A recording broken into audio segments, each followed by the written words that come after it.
The 1950s saw a mushroom-shaped cloud hang over the heads of the world, a cloud that would go on to haunt generation after generation. After World War II ended with the bombing of Hiroshima and Nagasaki, a race between the US and Soviet Union to create nuclear weapons with larger yields began. Nuclear bombs were tested out in the Pacific with reckless abandon. Tensions rose as the public feared that these testings could have dire consequences. But from these tensions, inspiration for a new age of monster movies arose. In this video essay, I have to answer exactly how rampant nuclear testing inspired the creation of The Beast from 20,000 Fathoms and Gojira.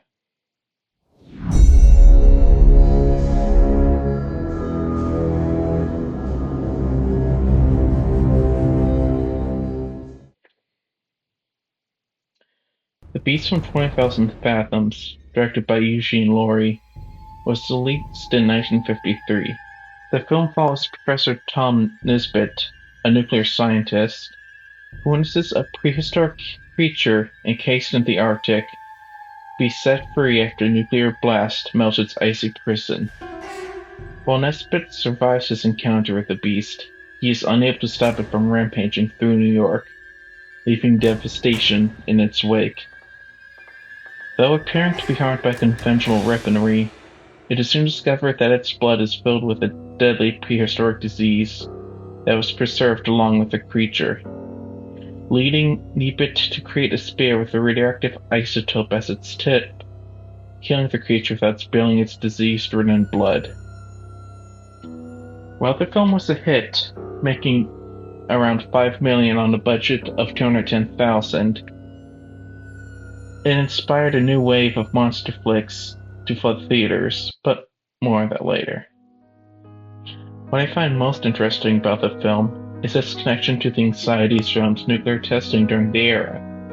According to the article in the book Climate Change, Anthropocene on Burials and Agency on a Thawing Planet, the author Don Keatley describes early climate scientists' fears of the effects of rampant nuclear testing would have on the environment, declaring, quote, "The beginning of the Anthropocene, a geological epoch marked by humans as primary shapers of planetary life.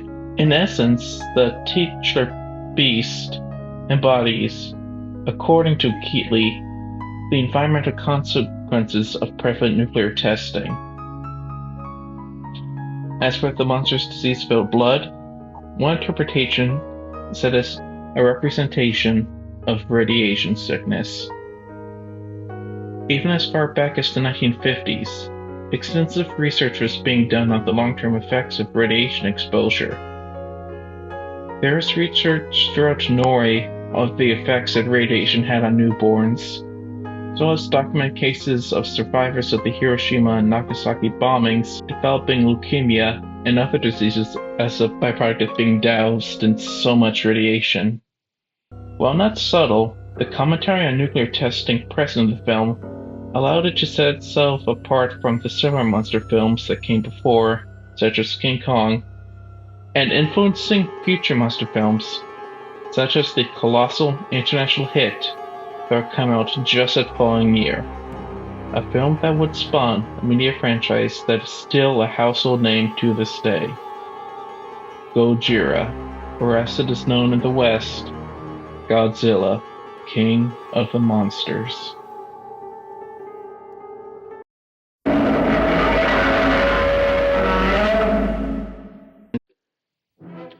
When creating 1954's Gojira, director Ishiro Honda had three main influences that would go on to define the film. The first influence is the aforementioned Beast from 20,000 Fathoms. Both films focus on a prehistoric monster that was awakened by nuclear testing. In Gojira's case, the titular monster was also mutated by the blast, which eventually goes onto land to terrorize a highly populated city, before scientists personally puts an end to the monster with a new scientific device. The second big influence was the bombing of Hiroshima and Nagasaki, which can be seen in the horrific city destruction caused by the radioactive kaiju. But the main influence that I will be discussing today is the real-life tragedy that befell the Japanese fishing vessel, the Lucky Dragon No. 5. On March 1st, 1954, the United States conducted an atomic test in the South Pacific on the island of Bikini Atoll.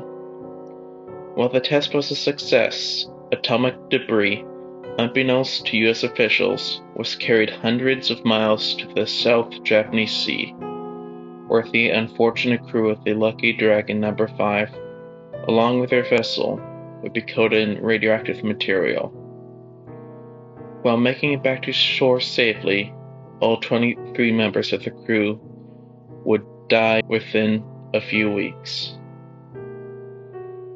Outrage at the fisherman's death spread throughout Japan, influencing Ishiro Honda to make the opening scene the very first thing audiences in Japan saw be an atomic monster attacking a Japanese fishing vessel, killing them by dousing them in a radioactive blast. The point of this essay is to show how unregulated testing of nuclear bombs shaped the public conscious and, by extension, popular culture for decades to come. Both Beasts from 20,000 Fathoms and Gojira act not just as pieces of entertainment, but as a byproduct of the paranoia and anxiety of the early Cold War era.